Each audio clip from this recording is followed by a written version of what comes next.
Bienvenue à tous sur Nouvelle Hope.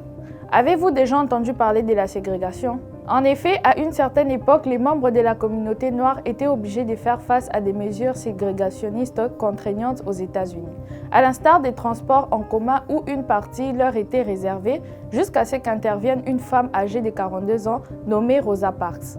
En 1955, alors qu'elle revient de son travail, cette Américaine née le 4 février 1913 dans la ville de Tuskegee en Alabama fait face à une injustice raciale.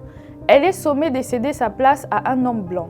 Une situation qui déplaît à cette militante qui a fait face au racisme dès son plus jeune âge et dont l'engagement débute à ses 19 ans à travers l'organisation d'une collecte de fonds afin d'aider 9 adolescents faussement accusés de viols sur 2 femmes blanches surnommées les Scottsboro Boys. Elle refuse donc catégoriquement d'obtempérer, un refus pour lequel elle est inculpée pour trouble à l'ordre public et violation des lois ségrégationnistes locales.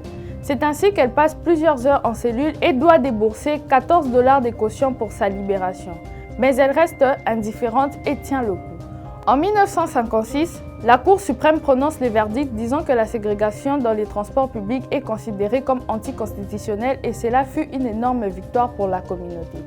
Suite au verdict prononcé, Rosa Parks ainsi que ses proches en payent le prix fort. Son mari et elle perdent leur emploi. C'est ainsi qu'en 1957, ils décident de quitter Michigan afin d'échapper au harcèlement et aux menaces.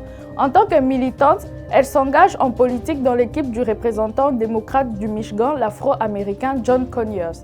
En 1996, le président Bill Clinton lui remet la médaille de la liberté, plus haute déclaration civile des États-Unis.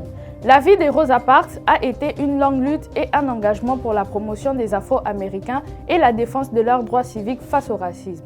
Merci et à bientôt sur Nouvelle Hope.